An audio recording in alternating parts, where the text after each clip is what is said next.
prisão de Rodrigo Bacelar se tornou um marco na disputa pelo poder no Rio de Janeiro. Um caso que começa com suspeitas de vazamento e acaba desafiando todas as estruturas institucionais. O deputado estadual e presidente da Assembleia Legislativa do Rio de Janeiro é apontado pela Polícia Federal como peça-chave em uma rede que teria interferido em investigações contra o crime organizado. A PF aponta que Bacelar teria orientado o ex-deputado Diego Raimundo dos Santos Silva, o TH Joias, a fugir e também destruir provas às vésperas de uma operação policial. Em depoimento, Bacelar citou uma conversa com TH Joias, que está preso desde setembro por tráfico, corrupção, lavagem de dinheiro e associação à facção criminosa. Essa trama surge dentro da Operação Unha e Carne, que vasculha a relação entre política, agentes públicos e facções. A rápida reação dos deputados na Assembleia revela a força de bastidores e a disputa pelo controle do tabuleiro. O plenário derruba a prisão e envia um recado sobre sua autonomia e seus alinhamentos. Esse movimento, mais do que um ato político, mostra um embaralhamento entre poderes em um Estado marcado por crises sucessivas. E mostra também como investigação criminal, articulação parlamentar e pressão institucional podem se entrelaçar.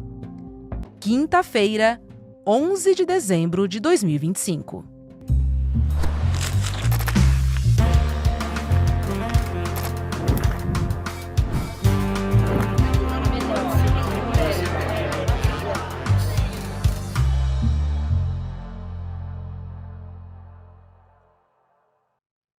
Olá, seja muito bem-vindo, seja bem-vinda. Eu sou a Roberta Garcia e este é o videocast Em Detalhes. Aqui sempre com um convidado ou uma convidada, a gente se aprofunda num tema do nosso dia a dia. Hoje eu converso com o jornalista e também nosso companheiro carioca aqui do ICL, Igor Melo. Oi, Igor, seja muito bem-vindo ao Em Detalhes. É um prazer falar com você. Oi, Rô, é um prazer estar aqui com você mais uma vez.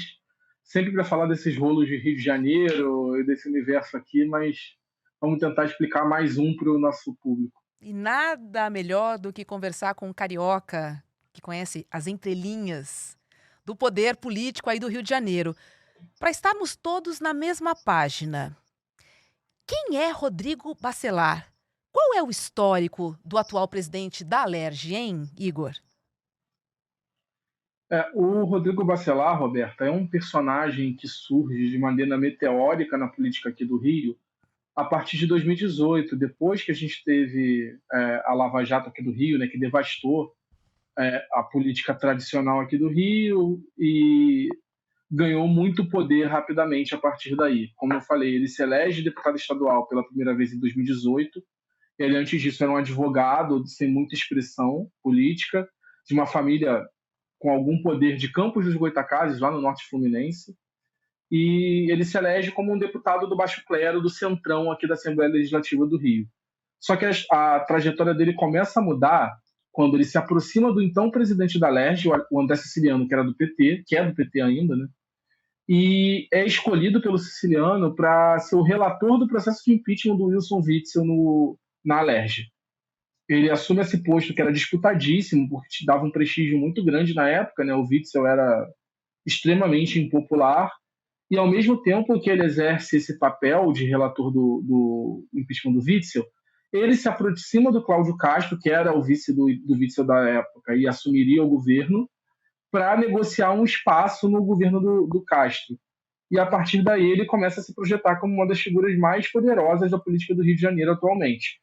Ele se torna secretário de governo do Cláudio Castro, que na prática era uma espécie de primeiro-ministro na primeira gestão do Cláudio Castro.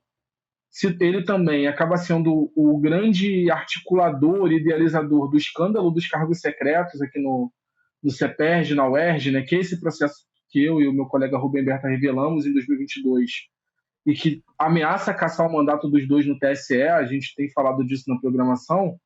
E na esteira da reeleição dele em 2022, com uma votação muito maior e o uso político que ele fez desses cargos também junto a outros deputados, ele se elege presidente da Alerj por unanimidade agora em 2023. E mantém um poder muito grande no governo do Estado, no executivo, nomeando diversos secretários, presidentes de órgãos públicos, enfim, é como se fosse um governador do B, assim, hoje em dia no Rio de Janeiro. Um governador não eleito pelo povo, digamos assim, né, Igor?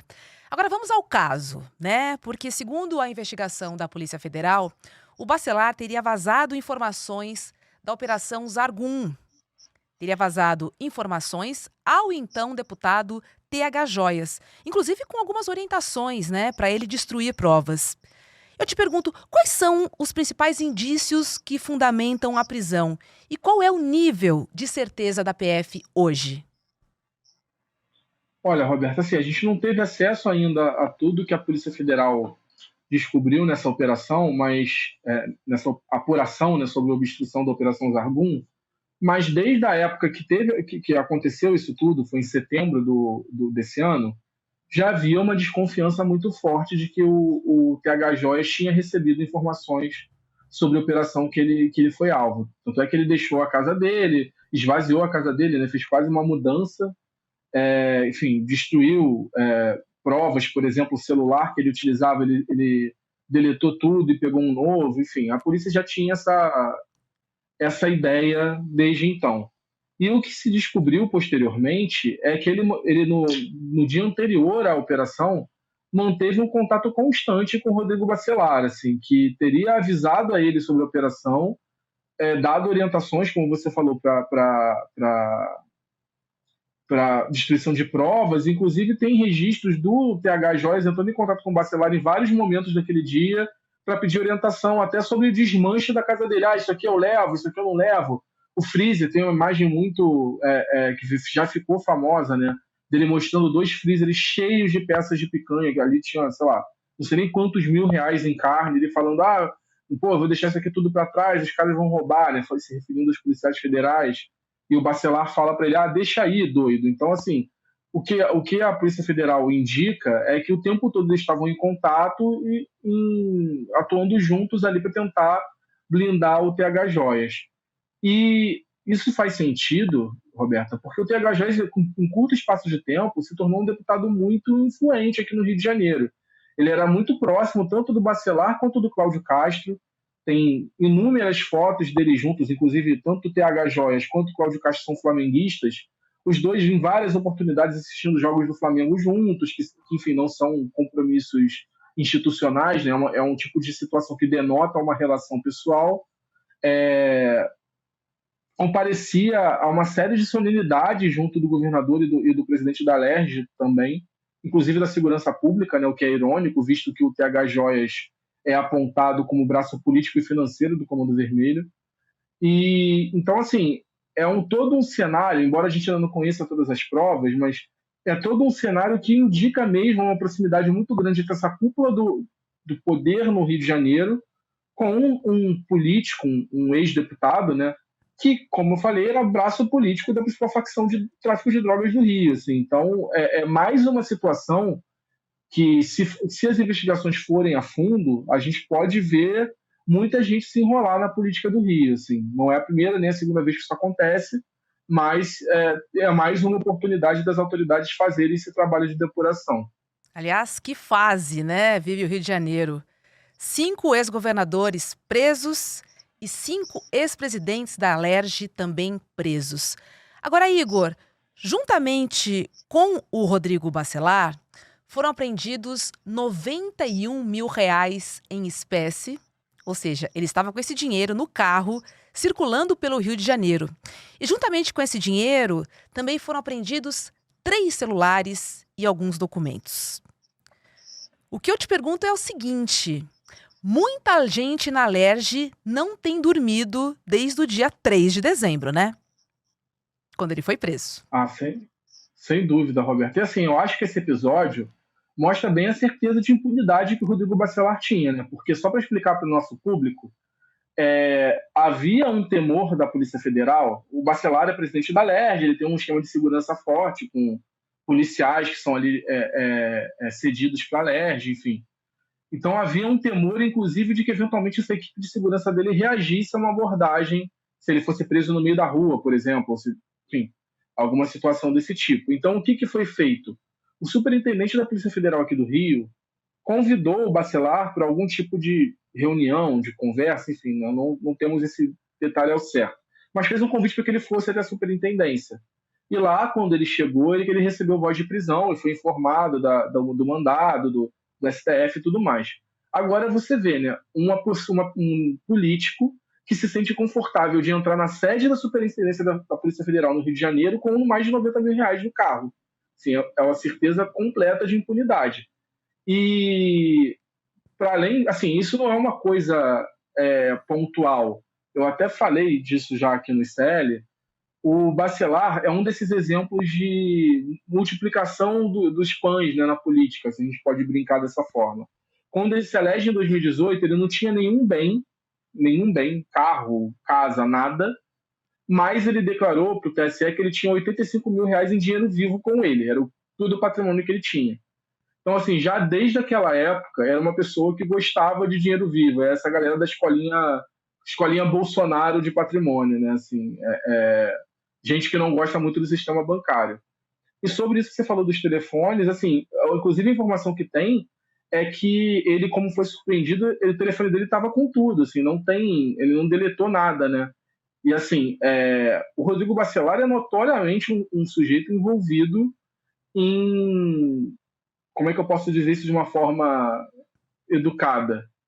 Em episódios que possivelmente denotam irregularidades. O mais famoso deles é justamente o escândalo dos cargos secretos, onde, assim, a gente teve dezenas de milhares de pessoas contratadas como nesses cargos secretos, a grande maioria delas cabos eleitorais de políticos ligados ao governo Castro, muitos funcionários fantasmas, existe denúncia de rachadinha, inclusive envolvendo o próprio Bacelar, embora isso não tenha ido à frente, né? É uma pena que o caso andou muito bem do ponto de vista eleitoral, a Procuradoria Regional Eleitoral aqui do Rio fez um trabalho muito bom, mas do ponto de vista criminal, até pela influência que o Castro e o Bacelar têm no Ministério Público do Rio, nada andou.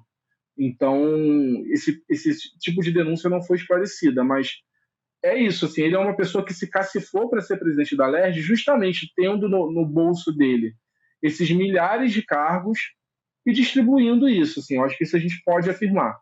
Ele era o responsável por isso, ou um dos responsáveis por isso no governo Castro. Então, muita gente tem esse tipo de conversa com ele, sabe? Esse telefone pode revelar muita coisa. Com certeza, Igor. E pensando nesse patrimônio, né? Ele chegou a aumentar em 8, 9 vezes o seu patrimônio declarado. Assim, quem consegue aumentar esse patrimônio desse jeito? Eu não conheço assim, ninguém. Em 4 anos... Pois é, Roberto, em 4 anos ele saltou desses 85 mil em dinheiro vivo para ter quase 800 mil reais de patrimônio formal. E o pior é que esse patrimônio formal provavelmente é só uma parte do patrimônio de fato dele. Assim, o Bacelar também tem, na curta trajetória dele, né, de menos de 8 anos de vida pública, várias relações esquisitas com pessoas do mundo empresarial e financeiro aqui do Rio de Janeiro. A mais famosa delas, foi até uma história que foi revelada pela TV Globo aqui no Rio de Janeiro, diz respeito ao apartamento onde ele mora, aqui na zona sul do Rio, que foi um dos endereços onde houve buscas da Polícia Federal, inclusive, no dia da prisão dele. Esse apartamento, que é um apartamento de luxo, aqui, com uma vista lindíssima do Pão de Açúcar, enfim, um dos endereços mais nobres do Rio de Janeiro, pertence a um advogado e empresário do interior do estado que, durante o período em que o Bacelar estava no governo Castro, obteve um financiamento muito generoso para construir um frigorífico no interior do Rio de Janeiro. Então, assim, o Bacelar nunca explicou como ele mora nesse apartamento de luxo pagando um valor simbólico, assim, se eu não me engano, eu estou falando de cabeça aqui, mas eu acho que o aluguel declarado era coisa, sei lá, de R$2 mil, num dos endereços, numa cobertura, nos endereços mais nobres do Rio. Então, obviamente, é uma coisa que é só para constar. É só uma fachada para esse benefício que ele obteve junto a esse advogado. Também tem história dele viajando em jatinho de gente ligada ao garimpo na Amazônia. Então, assim, é uma figura que, para todos os lados que a gente olha, está enrolada. Agora, Igor, o ministro Alexandre de Moraes decretou a prisão e rapidamente a Alerj se organizou para revogar esta prisão, né? Num placar de 42-21. Isso expõe claramente o peso político dele dentro da casa e a influência sobre os parlamentares. Que interpretação você dá sobre este placar e o que ele revela sobre o poder dos bastidores da política fluminense? Olha, Roberta, assim, sem dúvida nenhuma, ele revela o poder do Bacelar, mas eu acho que ele é até um diagnóstico de um problema maior, que é como a gente teve essa mistura entre crime organizado e política no Rio de Janeiro de uma forma tão profunda e hoje em dia tão descarada, tão sem pudor, que os deputados estaduais e outros, né, membros da classe política do Rio de Janeiro não têm mais nenhuma preocupação com a opinião pública. Eles só têm preocupação em proteger uns aos outros. Assim, o que a gente teve ontem foi uma associação entre o Centrão da Alerj, os membros de partidos ligados ao Centrão, União Brasil, PP, MDB, esse tipo de partido, e com a extrema-direita. Dando um dado aqui, 14 dos 17 deputados do PL, que é a maior bancada, votaram a favor da libertação do Bacelar, o que é bastante curioso, visto que todos eles fizeram, né, discurso, por exemplo, defendendo a chacina que a gente teve com 122 mortos aqui na Operação Contenção, algumas semanas atrás, dizendo que tinha que combater o Comando Vermelho. E aí você tem o presidente da Assembleia Legislativa acusado de proteger um quadro ligado ao Comando Vermelho e todo mundo acha que está tudo bem.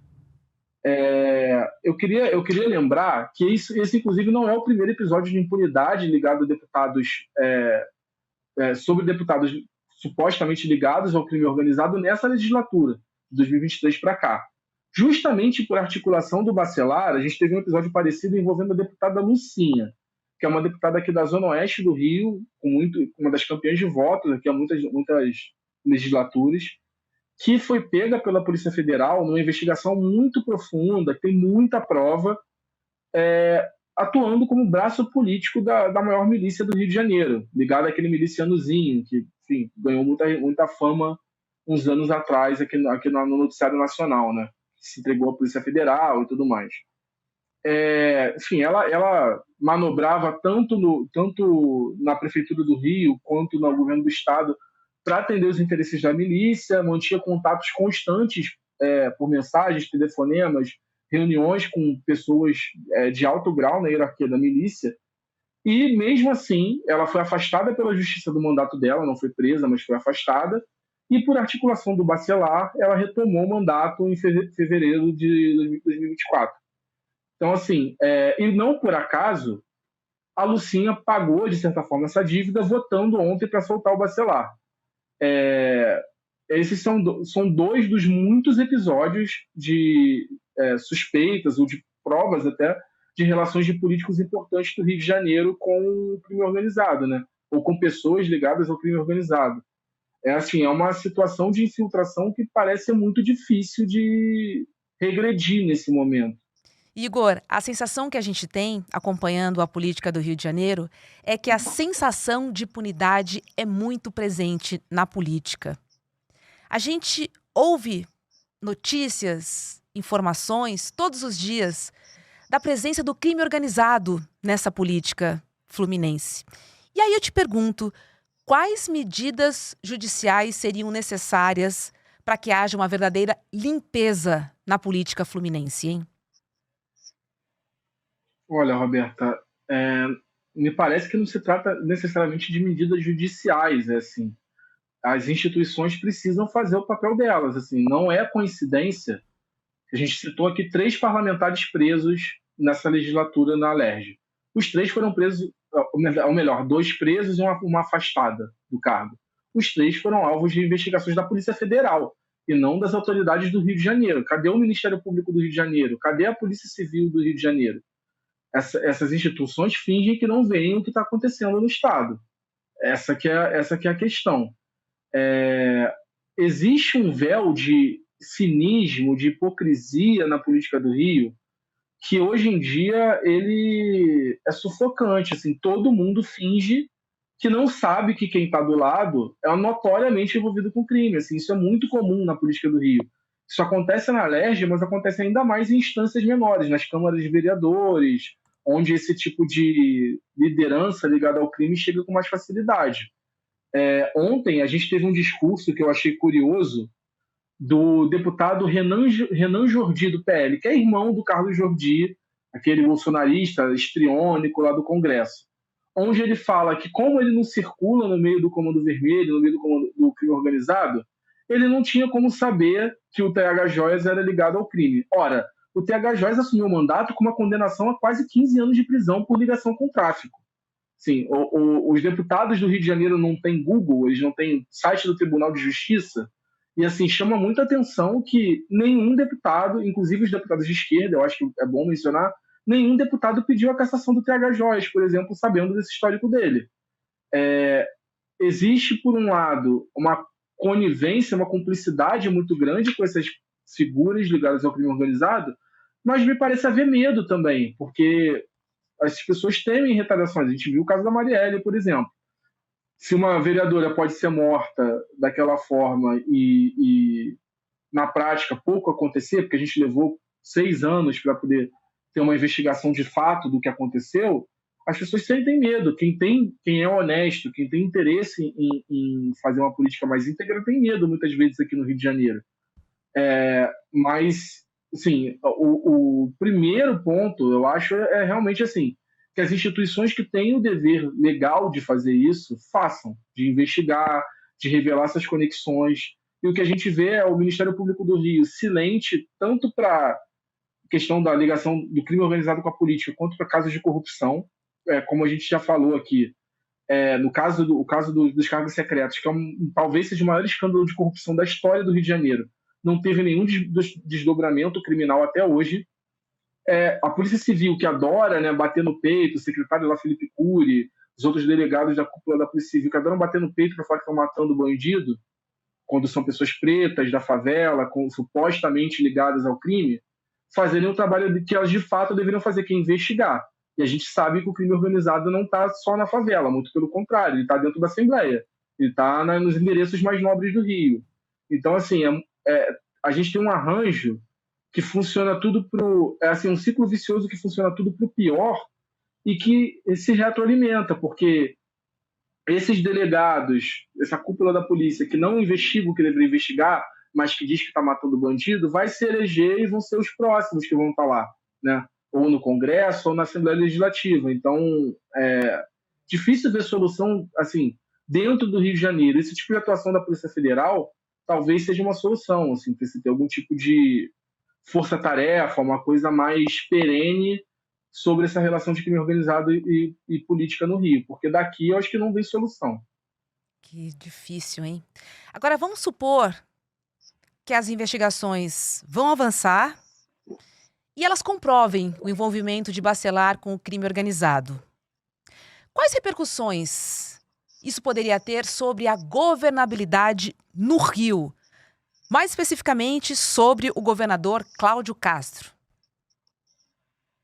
Assim, o Bacelar dificilmente vai cair sem levar o Castro junto, né? Como eu falei, eles atuam juntos desde o dia 1 do governo do Castro. O Bacelar sabe tudo o que aconteceu ali, tem muito poder, tem uma bancada dele na Alerj, assim, o Cláudio Castro aprova os projetos dele quando o Bacelar quer. Hoje em dia a relação é essa, porque tem uma bancada do Bacelar. Com essa prisão do Bacelar e o afastamento dele do comando da Assembleia, que isso parece que é irreversível, ele não vai voltar a ser presidente, esse jogo todo se embaralha. Isso pode prejudicar a candidatura do Castro ao Senado, porque pode surgir algum tipo de disputa interna nesse grupo, e certamente vai desorganizar os planos do Centrão no Rio de Janeiro. Então, tem um potencial assim de tumultuar grande essa situação. Fora essa possibilidade que a gente falou do telefone entregar outras pessoas, do próprio Bacelar eventualmente resolver falar, tudo isso, sim. A gente está no campo das hipóteses aqui, mas isso tudo pode acontecer, né?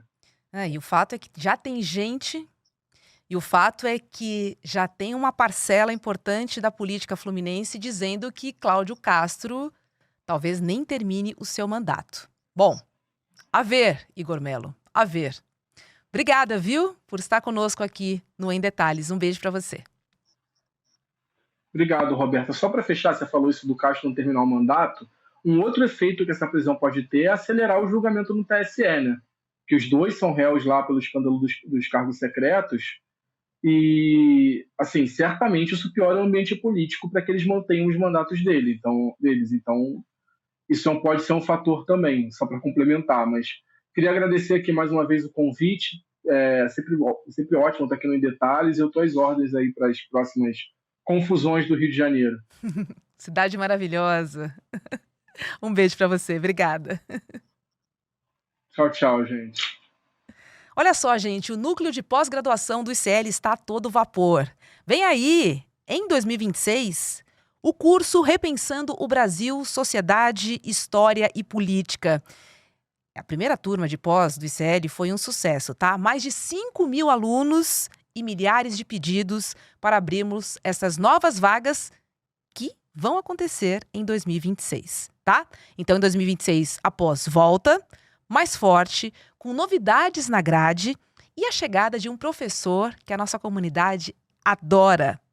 É o professor João Castro Rocha, que se junta a Marilena Chauí, a Gessé Souza, a Muniz Sodré, Renato Giannini e outros grandes intelectuais brasileiros. No dia 14 de dezembro, você vai conhecer tudo o que muda na nova edição e também garantir condições exclusivas para entrar na mais transformadora pós do país. Garanta agora mesmo a sua vaga em emdetalhesicl.com.br. Participe então do lançamento da turma de 2026 e descubra todas as novidades. Garanta condições exclusivas.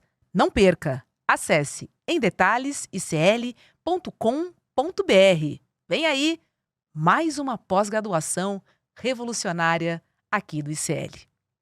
O Em Detalhes de hoje fica por aqui.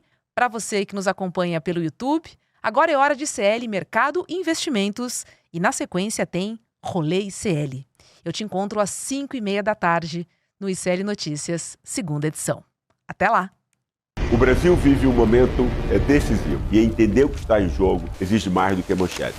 As decisões que moldam o país vêm de uma longa trajetória de desigualdade e de concentração de poder. Para compreender o presente e agir com consciência, é preciso olhar para a história e as estruturas que formaram nossa sociedade. Pensando nisso, nasceu o curso de pós-graduação do ICL da FESC SP, Repensando o Brasil, Sociedade, Política e História. Um programa reconhecido pelo MEC, voltado a quem quer pensar o Brasil com profundidade e rigor intelectual. Vai acontecer o lançamento da nova turma da pós no dia 14 de dezembro, às 8 horas da noite. Entender o país é o primeiro passo para construir o futuro com consciência.